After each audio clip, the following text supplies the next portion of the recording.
Please look into it. I wasn't going to even think about becoming vegan because, like, no matter, I thought to myself, no matter what I do, it's not going to stop an animal from being chopped to bits. Like. Yep. So, first one is dairy cows, male dairy cows.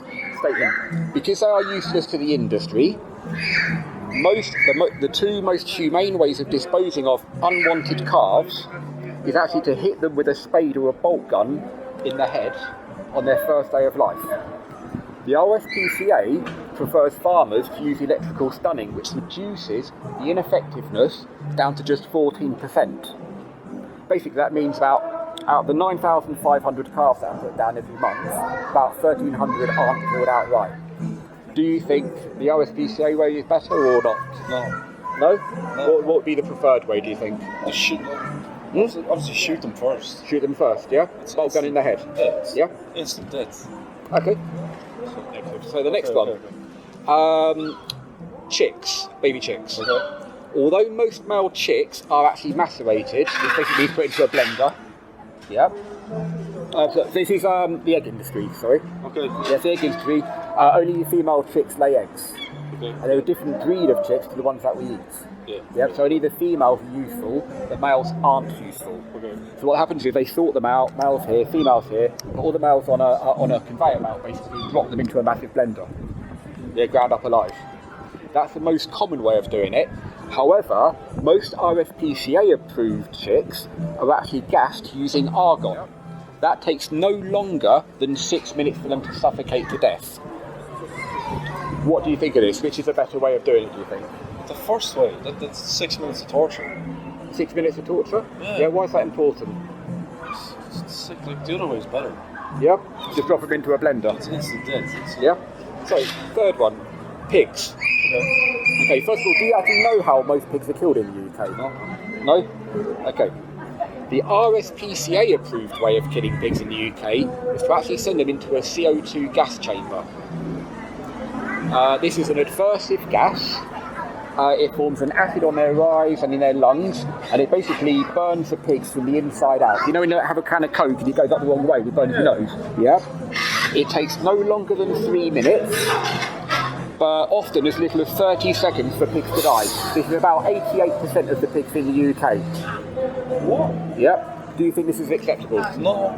No? No, that's pure torture. So this is the dairy industry. There isn't a single industry that's out there that's kind to animals, not a single one. They all, if you're let me rephrase that, there's not a single food industry out there that's kind to animals.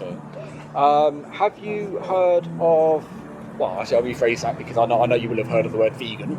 Yeah. What do you think the word vegan actually means? They don't eat meat. Okay, that is part of it.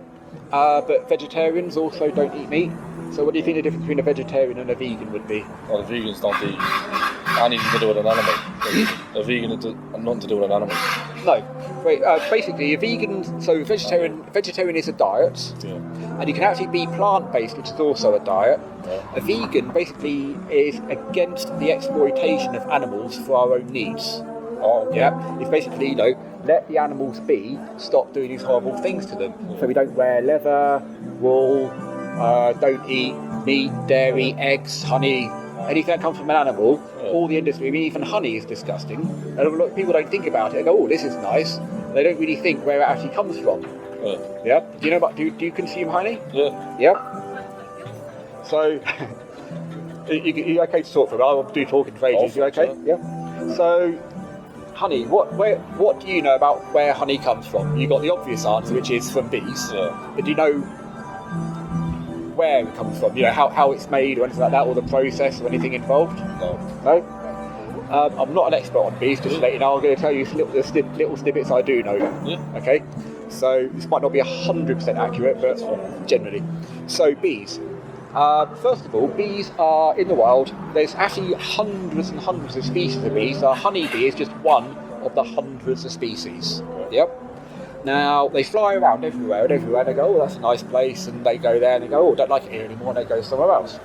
So what a farmer needs to do, a farmer, or beekeeper if you like, is they need to keep them in the same place. So this isn't everywhere, this isn't all the time, but this is the majority of the time. What they do, they have the queen bee, which is what the hive kind of follows. They have the queen bee, and to stop her from flying off somewhere else, they clip her wings, so she can't fly off. That keeps her in the same location and keeps all the other bees in that location. So that in itself is pretty horrible. Yeah. The bees make the honey, and the reason bees make the honey, it's one of the best things to keep them alive during the cold winter months. That's actually why they produce honey. They don't produce it for us, they produce it for themselves, because they need it, they need the glucose and that sort of thing. So what we do is steal that the honey from them and put in fake glucose, which isn't very healthy for them. It makes them sick and they get poorly. Now, if you can imagine, there's millions and millions and millions of bees in these beehives. And in the winter time, when it's cold, the reason they made the honey in the first place, it's actually really, because during the winter they're not producing honey, there's no flowers around for them to make the honey with. So they could keep them alive by giving them more glucose and stuff like that, but it's actually not profitable. It's actually more profitable to basically burn them all alive, they basically kill them all, and then just restart again the following year. So literally, it's crazy, isn't it? Yeah, I didn't know that. It's just stuff you don't get to hear about. It's not all the industries. It's all about money. And it might sound silly. I mean, obviously, well, not obviously, but I am vegan. And I started looking into it, and you have to be careful because there's a lot of propaganda on both. I mean, the vegan side has got propaganda too. So you have to kind of wade through it all and look into it a little bit more. Not just read one thing, but read lots of different things. And that's how you learn about where your food comes from. But for the most part, there's very little vegan propaganda, although there is some of it. But the propaganda for the meat industry is all happy hens, happy cows, happy this, happy that. It's thrown at you. You look at the adverts on TV. If you look at a McDonald's advert, it's like, hey, if you want the perfect life and the perfect, just chomp into this burger. And you basically go, oh, I want the happy life, I'm going to chomp into that burger. So they don't tell you that, we're just going to mutilate and torture and kill this animal for you. What do you think you will do from this going forward? I'll be more wary and aware when I'm buying my stuff for dinner. Do you think you might look into it a little bit more? Definitely. Definitely. Do you think, it's an interesting question, I'm not saying do this by the way, because there's reasons not to, but if you said right now, oh my god, that's so disgusting, I'm never ever going to continue that again, you know what, I'm going vegan, what do you think would be the most challenging thing for you? It wouldn't be. Wouldn't be? So you're vegan now? No, I'm not vegan. No, I'm not vegan, bro. It's not that hard to become a vegan. It's not. What reason would you have not to go vegan? I still need my chicken and I still need my proteins. For what reason? Just quicker muscle growth and quicker memory and just stuff like that. There's a guy called Nemai. I forgot his surname. Nemai. It's gone. I can look him up. I'll find out. Nemai. Nimai. Mind blank. He is. There's a guy in Germany, Bauerman, his name is. Strongest man alive. All 100% vegan. Have you ever heard of have you seen you might have seen it, but have you heard of a documentary called The Game Changers? No. That's on Netflix. You got Netflix? Yeah. Game Changers on Netflix. It's not about being vegan, it's just about being plant-based. I'm not a massive fan of the health side of things. If you go vegan for the health reasons, you can go, oh, you know what, I'm going to have a cheat day and kill an animal, kind of thing. So I prefer the ethics side of things. But this is more about the health side of things and, strongest men alive, firemen, Lewis Hamilton, all the big names. Arnold Schwarzenegger, he's plant-based, not vegan. But he's plant-based. Because protein, this is another thing, it's a bit of a myth. We think we need animals for protein. 100% of all protein, and this is a statement that you'll be like, really? You might want to look into this rather than take my word at it, but when you look into it, you'll find out. 100% of all protein is made by plants. The only reason you get protein from eating an animal is because the animal's been eating plants. You can go direct to the source. 100%. Like I said, it'll make you think, you'll have to look into it. Yeah. If you look at things like your legumes, you know, like your beans, your lentils, chickpeas, things like this, these are massively, massively high in protein. Delgado, Nehemiah Delgado, that's his surname. Have you ever heard of him? No. I can't show you because the phone's there.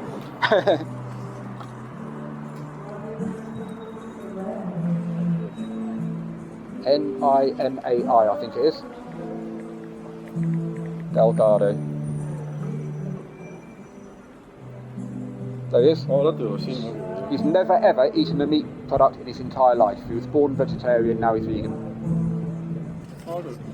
Yep, you do not need to eat animals to build up mass. And you don't go skinny either. So, Didn't know that. yeah. Any other reasons why you might not consider going vegan? Because I like the way we used to be. Back in the old days where a man had to go out and hunt for his food. Yeah, we can't do that in the UK. Well, you try. Yeah, but I'm more like, I like to keep that. Like, I like to teach my kids that when they're older, to go out hunting, to go out and actually, like, that's what we used to do. So I like to keep that, bringing masculinity back. Okay, so you think you need to kill a defenceless, harmless animal to prove you're a man? Well, that's what we used to do. That's how we survived. That's how we're here today. 100% how we used to survive, and to be fair, I will say that there are these things we've done in history that we had to do to survive. Yeah. But we're not in those situations now where you can just pop into a supermarket. Yeah, like, would you rather sit at home watching TV, or would you rather be out with your kids hunting animals? I would rather have them out here talking to the general public about what the cruelty goes on in these industries. Or would you rather be out in the wild hunting animals and having a good time and showing them how to survive on their own? Why would I want to kill a defenceless animal that doesn't want to die? What's the difference between apart from law? Okay, so this is just laws aren't always accurate anyway. You know, the law's changed lots of times in the years. Yeah. So apart from the law, what's the difference between doing that and me going out and going, oh, do you know what? I fancy hunting a human today, but I'm going to get that one from over there so he doesn't see it coming. I'll just go, oh, that was good fun. Look at that. I'm a man. I am. What's the difference? It's obviously you can't kill another human. Why? What's the difference between that and killing a human? I'm not saying I would, by the way. I'm not saying that's what I want to do. But I'm just saying, can you think of what that difference would be that makes it okay to do it to an animal, but not okay to do it to a human? Jesus done it to a lamb. I wouldn't be so sure, but that's a whole different topic. So because the Bible says so. Well, it did. Like, that's how, like, the Aztecs used to fucking slaughter animals. Everybody used to slaughter animals to feed their young. Yeah, because they had to. They didn't have the farming situation. They didn't have the McDonald's down the road, or McDonald's have got plant burgers now. Have you ever tried one? Been to what? Have you ever tried a McPlant from McDonald's? No. No? Next time you go there, try one. I don't really like. I don't mind vegan food, but I don't like it because I don't trust the. Obviously, they're going to add some chemicals and other, like, enhancers to it. You don't think they add chemicals to the Well, they animals? do, but, like, it's more... You don't know what's in the plant, like, you're going to eat it. I don't know what kind of vegan food there is out there, like, you don't... I mean, processed food is processed food, whether it... I mean... Yeah, it'd be processed. You may or may not know, red meat is a class 2 carcinogen. Yeah, not it. Processed red meat, your bacon, your burgers, stuff like this, the class 1 carcinogen in the same bracket as how unhealthy it is for you as smoking. I didn't know that. Again, why not? Because the industry doesn't want you to know. Yeah, that is from the WHO. This isn't vegan research. These are health organisations looking into, can you be healthy on a vegan diet? Can you be healthy there? And they just do these comparisons. It's suitable for all stages of life: birth, pregnant women, old age. No matter how old you are, what you're going through, you can survive and thrive on a vegan diet. You've seen Nimi Delgado? That's yeah. answers as well. That's not. That's just pure. 100% it is. I can't be. Watch the documentary. Actually, I'll give you a card. Would you research something about it? 100%. Okay, so Viva.org, they've got hundreds and hundreds of links to loads of different resources there to find out where your food actually is coming from, so you can actually see if what I'm telling you is actually accurate. If you think, actually, do you know what? I want to be a weightlifter, I want to put on weight, or whatever it might be, I want to build up muscle, etc. Challenge 22 is a 100% free resource for you. Okay, it's Facebook based. Basically, you join a group with hundreds, sometimes many hundreds of people that are all like thinking, I want to go vegan, but I don't really know how to. So the worst thing you can possibly do is turn around today and go, do you know what? I'm going to listen to that guy. I'm not going to contribute to these torturous industries.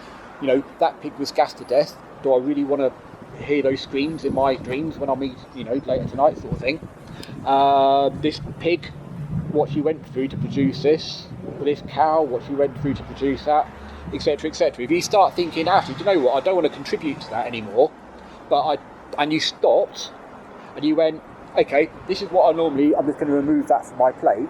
You become ill, because what you're not doing is replacing the protein. You're not replacing the nutrients you would otherwise be getting. You need to know how to do it properly. You have to it's a bit awkward for the first week or two, like anything, you go to a new job, it's awkward for the first week or two. Move house, it's awkward for, it's like anything. So you just make that change, it's a little bit awkward, but you're learning how to eat properly again. And these guys will give you meal tips, they'll give you food ideas, they'll answer your questions, you've got dietitians in there, so that can help you with your muscle gain and stuff like that. There's loads of vegan protein powders, by the way, if you do protein powders. My one is vegan. Yeah, there you go. So there's lots and lots of resources through there, and it's all 100% free. This documentary here, this is all UK based.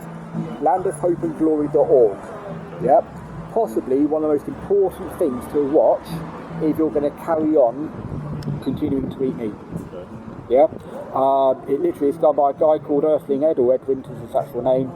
And it just shows you different industries in the UK and basically what happens in those industries to give you more of an insight what happens behind closed doors. You're responsible now for being able to save animals' lives. On average, you can say, if you said to me today, do you know what, I'm not going to kill any more animals, I'm not going to have any more animals killed because of my eating habits, yeah, because it's only like a 5-minute burger or a 5-minute meal, and then you forget about it. That's that animal's whole existence. They're still going to get slaughtered. It's still going to, if you stop eating meat, it's still going to continue. So, supply and demand. So if I'm a farmer and I provide 100 cows for 100 people, and 50 of them say, actually I don't want a cow anymore, I'm going to go, oh, okay, I'm only going to produce 50 in that case. So you now save 50 lives. That scenario. Yeah, but the other 50 are going to be... Yeah, but it's not. But what you're doing, you're saying to the industry, this is no longer acceptable. I don't want you to use gas chambers anymore. I don't want you to talk to these animals anymore. It's not acceptable. I'm going to eat plant-based. I'm not going to pay for you. I'm not going to pay for one of these animals. I'm not going to keep on making you reproducible animals to feed me. I'm going to boycott that industry, and as veganism's growing, it's growing really, really quickly because people like you, they're starting to learn stuff that they didn't realise before. Then they realise and start spreading the word to other people. Yeah, and it's growing like this exponentially. It's going to take a long time for it to get to like everyone doing it. It's going to grow exponentially. All the while it's growing, the industries are not forcibly impregnating as many animals again and again and again. The number of animals suffering will go down as the number of people asking for them decreases as well. Do you see how that works? 100 years. Most big movements all take about 100 years. If you look at civil rights movements, it took about 100 years. Look at women's suffragettes, it took about 150 years.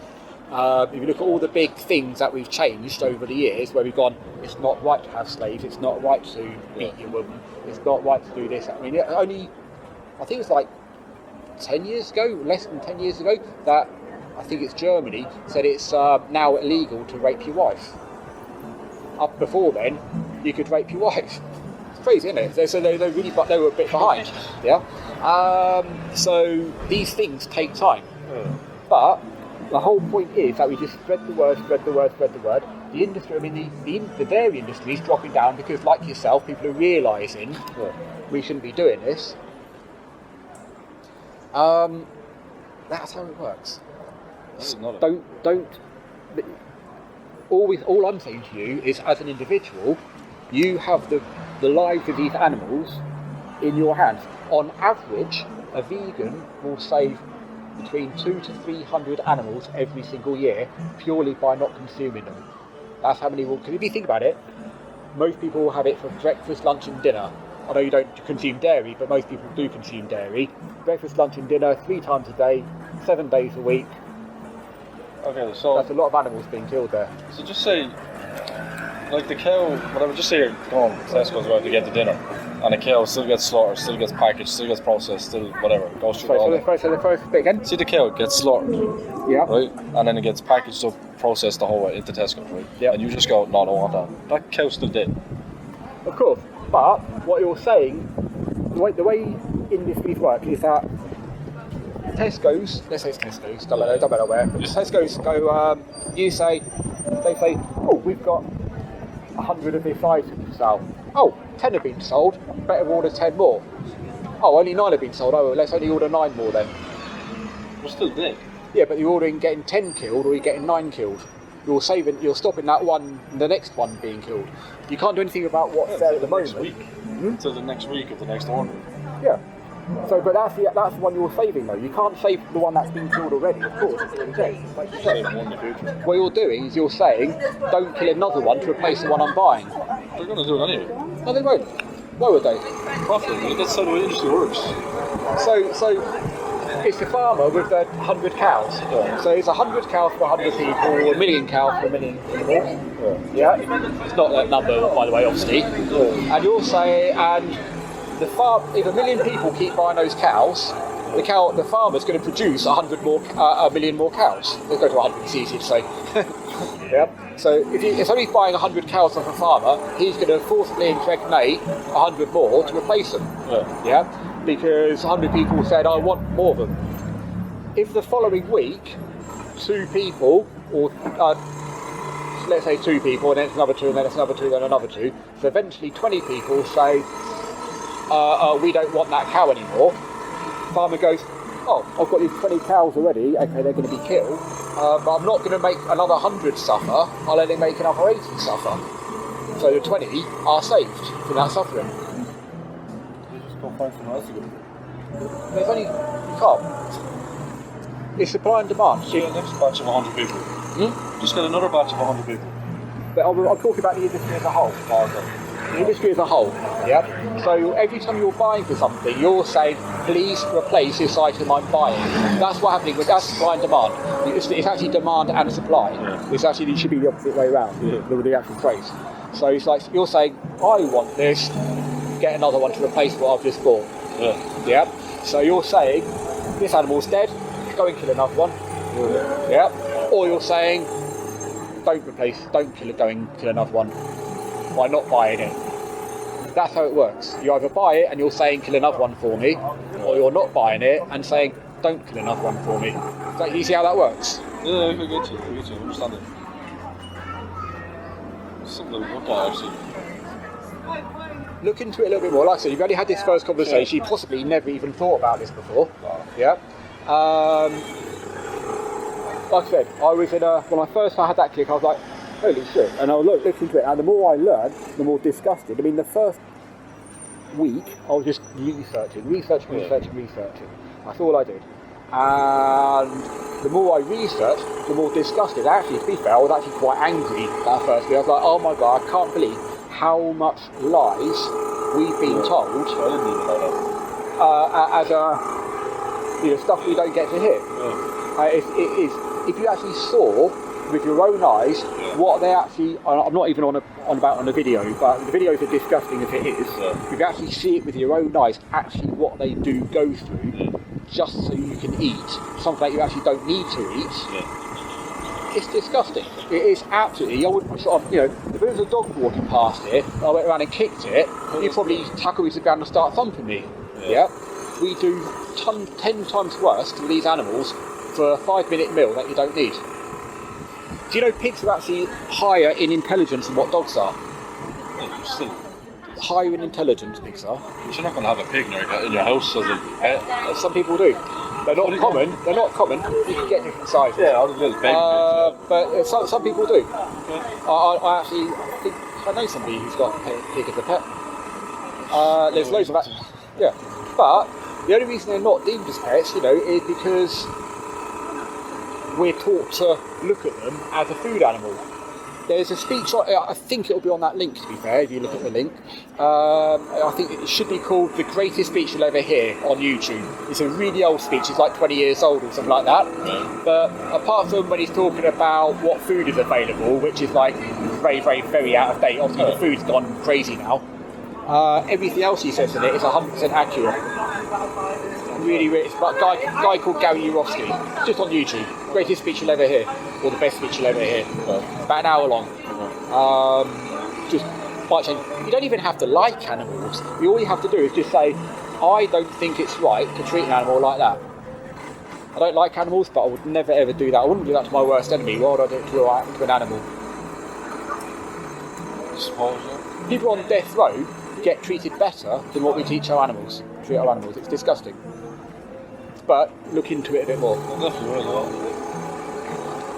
So I didn't know. You have a good way of explaining it. I didn't know that sort of stuff was happening.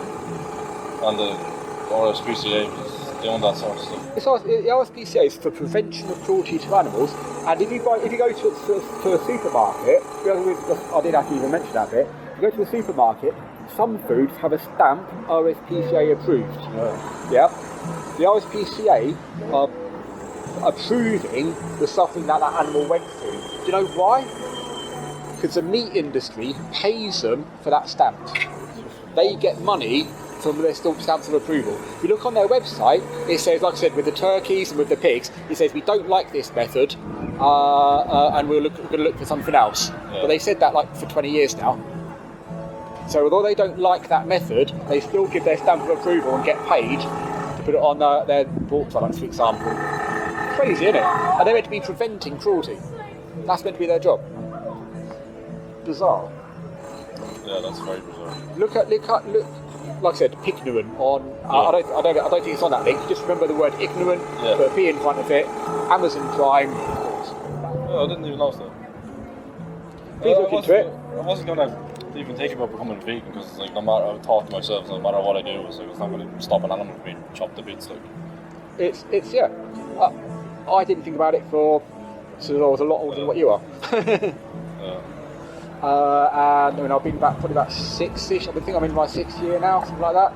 I feel amazing. The first couple of weeks, like I said, a bit tricky when you're trying to work out what to eat. Yeah. My first supermarket shop took me about an hour because I'm like, can I eat this? Can I eat this?